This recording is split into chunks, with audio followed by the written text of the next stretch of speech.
Puji Tuhan, Tuhan Yesus memberkati saya. Sebelum masuk dalam kebenaran firman Tuhan, hari Kamis saya menyampaikan firman Tuhan tentang peranan seorang wanita, ya. Peranan seorang wanita yang tangguh di dalam keluarga. Seorang ibu. Ada sebuah pepatah berkata bahwa di balik pria yang hebat terdapat wanita yang kuat, ya. Di balik pria yang hebat ada wanita yang kuat, ya. Wanita itu hebat. Lalu ibu-ibu, dikatakan, ada pepatah dikatakan bahkan di balik anak-anak yang hebat terdapat ibu yang hebat, ya. Ada ibu-ibu, kita jangan berpikir saya ini wanita yang tidak sekolah, saya tidak seperti ibu-ibu yang lain. Tetapi peranan dalam sebuah rumah tangga itu sangat penting untuk mendidik anak-anak supaya mereka dekat dengan Tuhan, ya. Lalu dikatakan bahwa pengaruh seorang ibu itu sangat penting. Ibu-ibu harus kuat di dalam Tuhan. Pengaruh seorang ibu itu sangat penting. Kenapa? Karena apa yang dilakukan oleh seorang ibu atau seorang wanita itu luar biasa. Wanita itu kuat, saudara. Dia bisa sambil gendong anak, bisa masak, ya. Dia bisa mengerjakan segala sesuatu, dia bisa sapu rumah, dia bisa kerja semua, ya. Itu wanita. Banyak tantangan yang dihadapi, saudara. Oleh sebab itu, kita mau lihat anak-anak kita bertumbuh di dalam Tuhan, itu dimulai dari rumah, ya. Anak-anak bisa betah di dalam rumah karena ada rasa nyaman, ya. Anak-anak mereka bisa nyaman karena ada kasih. Kalau orang tua setiap hari marah-marah sama anak-anak, mereka tidak betah, mereka akan cari kebahagiaan di luar sana. Tetapi ketika anak-anak itu mereka mendapatkan kasih orang tua, kedua orang tua, mereka akan merasa nyaman, ya. Begitupun dengan suami. Kalau ibu-ibu terlalu cerewet, suaminya kata bilang, aduh lebih bagus saya duduk di nongkrong di luar sana, ya. Jadi istri juga dia punya pengaruh. Ada pengaruh baik, ada pengaruh buruk, ya. Jadi di dalam rumah tangga kita mulai memperbaiki segala sesuatu. Mungkin yang kita tidak hadirkan di dalam rumah tangga, ya. Sehingga kita lihat anak-anak sekarang, anak-anak kita di luar, mereka tidak ada di gereja. Karena apa? Kurang kasih sayang, kurang perhatian, ya. Tetapi pagi hari ini saya akan bicara tentang bersyukur kepada Tuhan karena kebaikan. Kita bersyukur hari ini kita boleh dengar firman, ya. Kita masih ada, kita masih berikan kesempatan buat anak-anak muda. Mari, saudara masih diberikan kesempatan oleh Tuhan untuk apa, saudara? Bertobat. Pintu kemurahan itu masih terbuka. Oleh sebab itu mari dengar. Ketika saudara dengar suara Tuhan, saudara datang sama Tuhan. Anak-anak muda jangan hidup di luar sana. Di luar sana firman Allah katakan bahwa pergaulan yang buruk merusak kebiasaan yang baik. Yang tadinya dari sekolah minggu sembahyang, tetapi ketika sudah dewasa melihat pergaulan, lalu tinggalkan Tuhan. Hidup sesuai dengan kemauan diri sendiri. Tetapi pagi hari ini saudara ada, saudara bersyukur karena Tuhan mengasihi saudara. Haleluya. Puji Tuhan. Kita buka di dalam Ulangan 8 ayat 1 dan 2. Kita buka dalam kitab Ulangan. Ulangan 8 ayat 1 dan 2.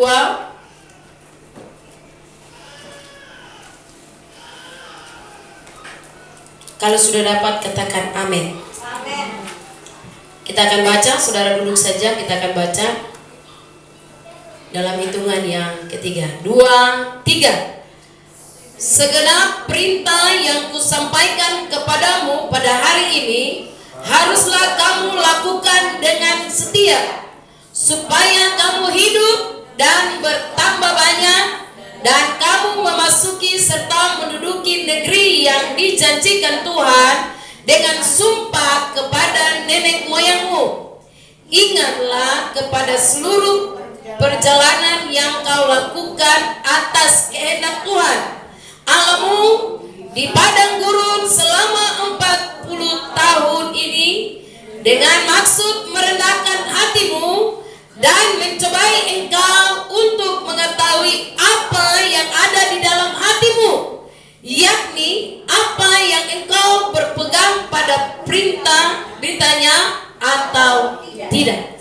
Puji Tuhan, firman Allah luar biasa mengatakan bahwa segenap perintah Tuhan.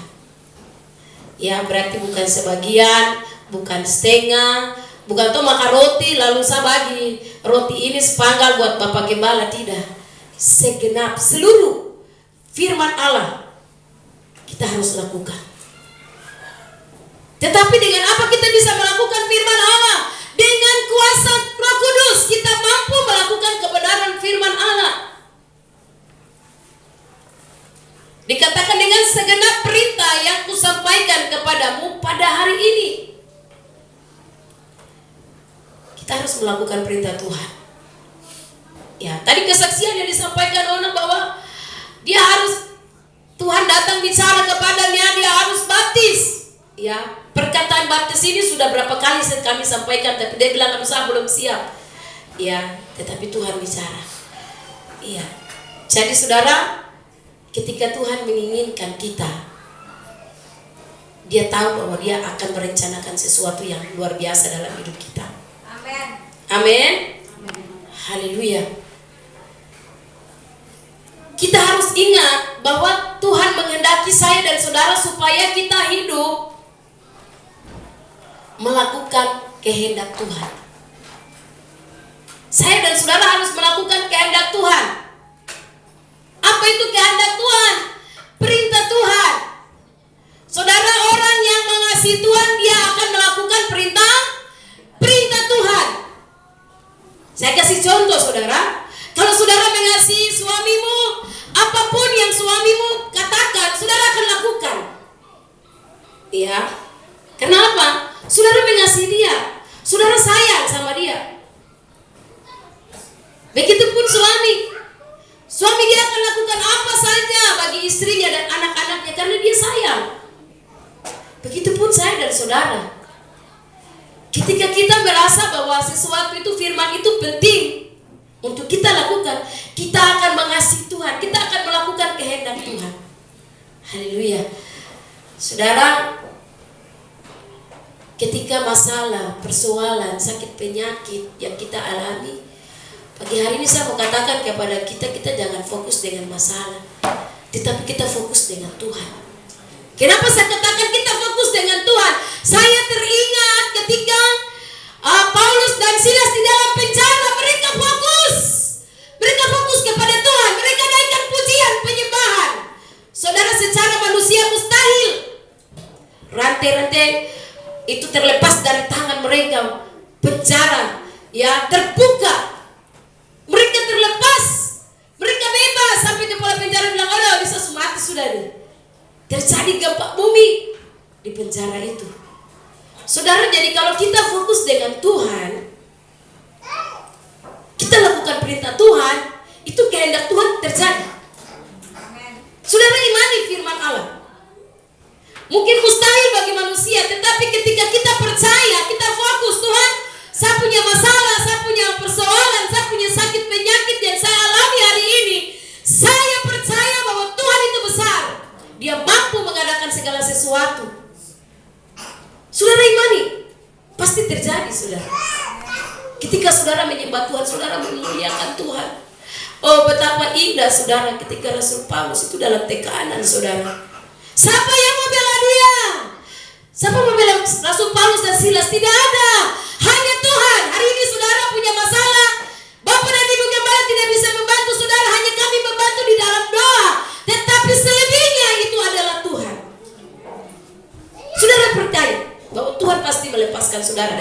setiap ikatan dosa. Ya, anak-anak muda, orang tua, bapak ibu saudara, mari. Saudara jangan pikir deodo es asa itu manis. Saudara, dosa itu pahit. Di depan Bapak Gembala bilang dosa itu di depan itu manis, tetapi di belakangnya itu pahit, saudara. Dan firman Allah berkata bahwa upah dari setiap perbuatan kita, upah dari setiap perbuatan dosa kita itu adalah maut.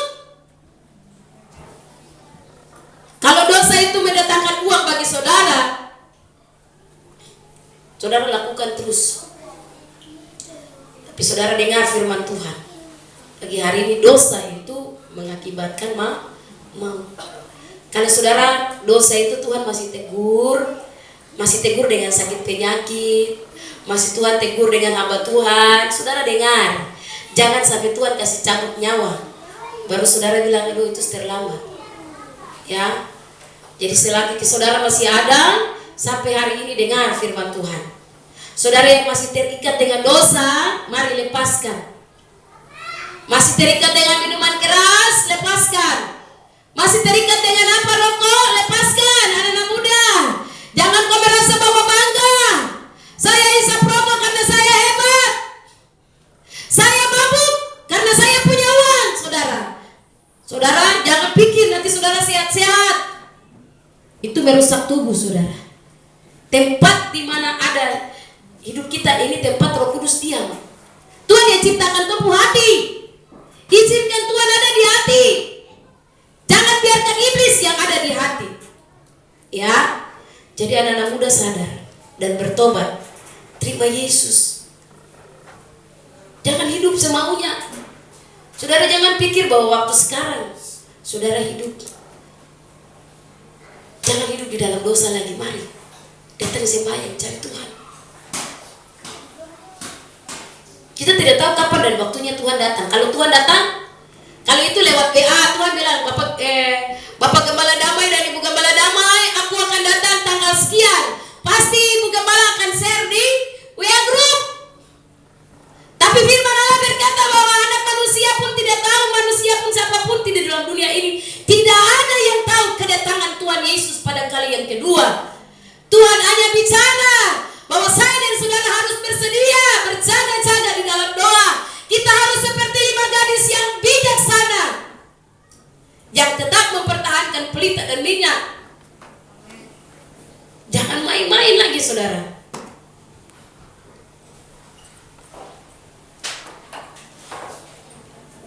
Saudara, pagi hari ini mari.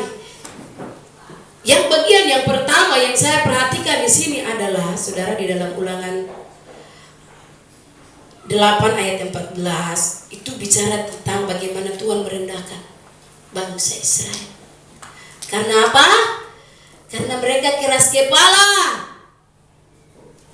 Mereka suka memberontak. Tuhan sudah lakukan banyak hal buat mereka, tapi mereka masih memberontak. Tuhan izinkan bangsa Israel 40 tahun berputar-putar di padang gurun. Untuk apa? Supaya mereka melihat bahwa Tuhan yang mereka sembah, Tuhan yang mengeluarkan mereka dari tanah Mesir adalah Tuhan yang dahsyat dan luar biasa. Saya dan saudara pun demikian. Hari ini saudara, seperti saudara adalah jalan di padang gurun. Itu bukan sesuatu yang mudah saudara. Sesuatu yang berat. Tetapi saudara tetap imani bahwa Tuhan ada berjalan bersama dengan kita. Amin. Bangsa Israel Tuhan berjalan.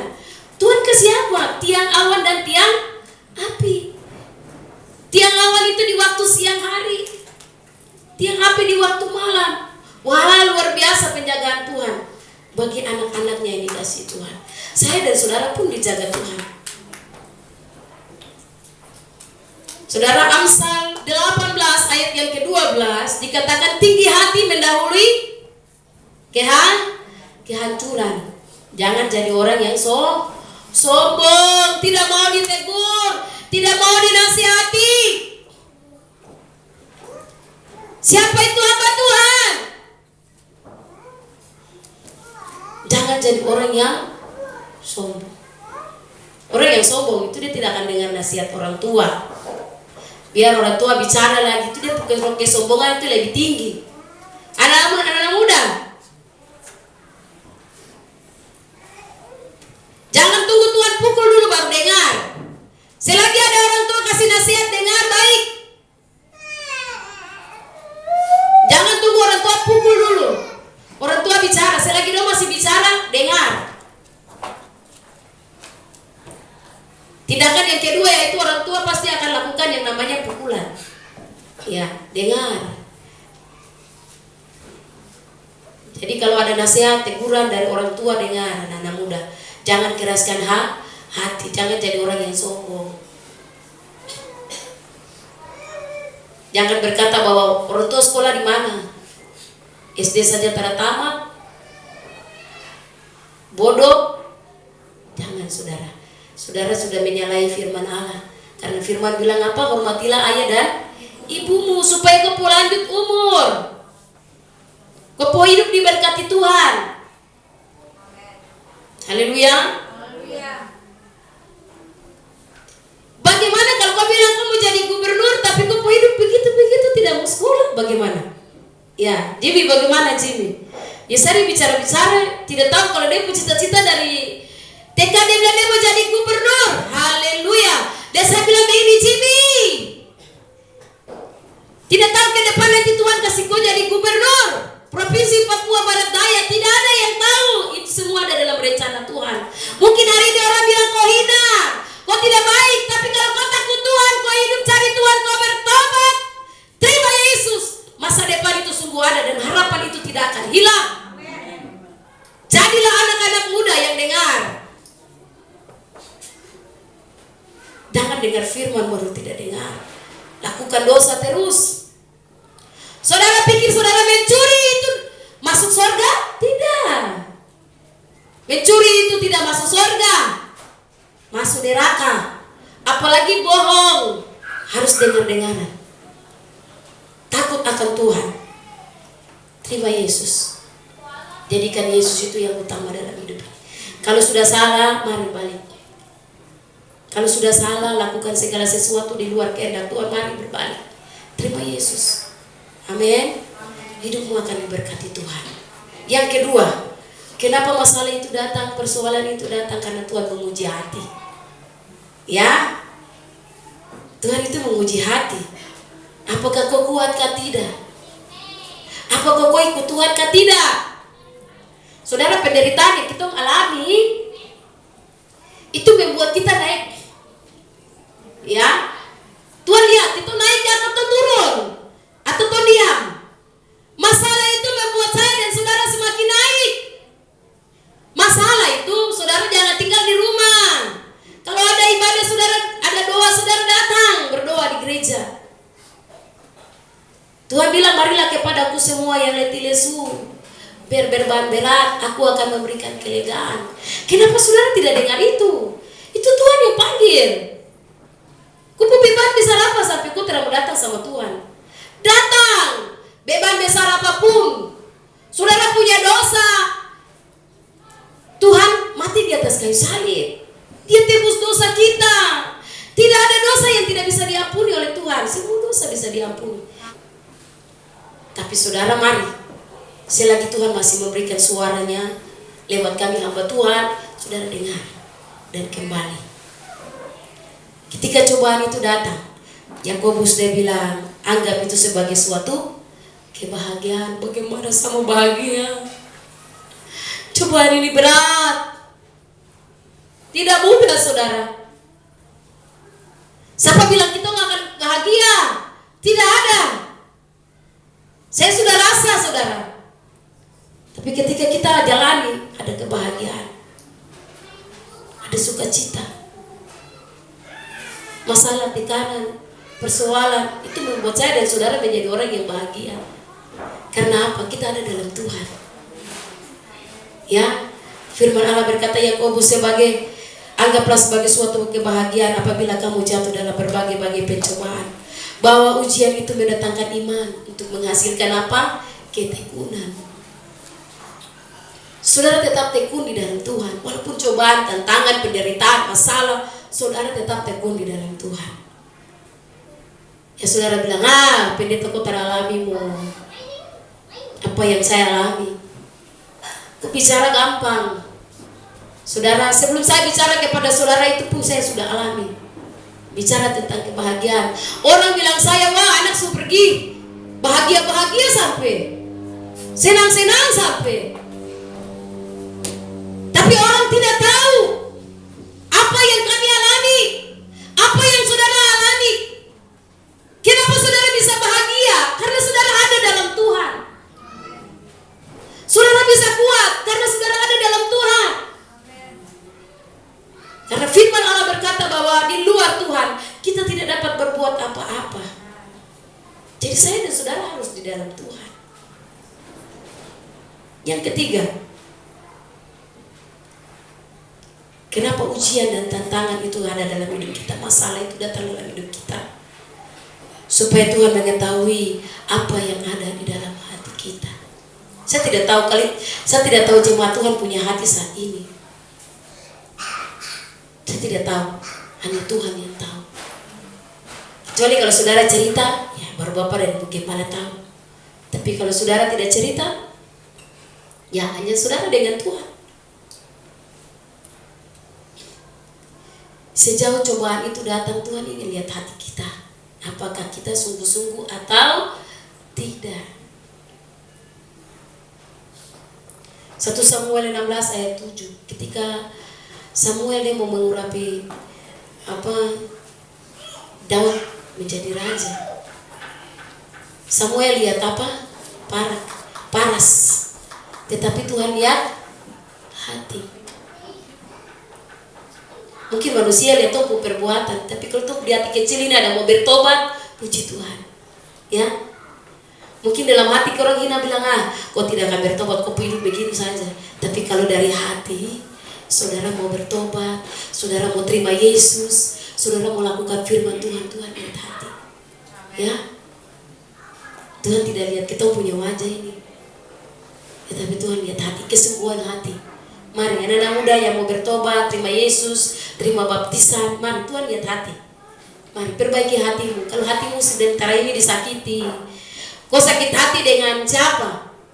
Mari lepaskan pengampunan. Ya, Tuhan siapkan kau berkat, kau tidak usah sakit hati. Tuhan bilang apa? Jangan kau iri hati dengan orang apa? Orang fasik. Tuhan izinkan kau merayap supaya kau rendah hati dan kau sombong. Ketika kau suara di atas, kau mengerti bahwa Tuhan sedang angkat kau. Ya, makanya Tuhan didik kita lewat hati. Hati ini perlu. Tuhan bilang apa? Orang yang suci hatinya akan melihat Tuhan. Kalau kau hati suci, hati bersih, tidak ada sampah di dalam hati. Kalau ada sampah sekarang buang. Saudara tidak baik kalau saudara taruh sampah dalam rumah. Pasti saudara masuk itu, kenapa bau? Karena sampah itu belum dibuang. Mari kalau ada sampah itu dibuang. Aduh, kembali ini sampah apa lagi? Ya, dendam, marah, iri hati, ya, tidak senang dengan orang, itu sampah-sampah itu buang. Kalau masih marah dengan orang, mari buang sampah itu. Kalau masih dendam, buang. Masih iri hati, buang. Masih suka cemburu, buang. Semua itu dibuang. Supaya apa? Yesus tinggal di hati. Haleluya. Puji Tuhan. Yang terakhir, masalah itu datang supaya apa? Untuk mengetahui apakah hati kita berpegang pada perintah Tuhan. Ya, kadang-kala perintah Tuhan ini kita langgar karena masalah. Penyakit ini tersembuh-sembuh jadi pendeta sumber doa tersembuh. Saya pergi kemana? Dukun. Ya, cari orang pintar. Itu saudara-saudara melanggar perintah Tuhan itu. Tuhan bilang jangan ada padamu Allah lain di hadapanku. Sebenarnya saudara bisa alami kesembuhan.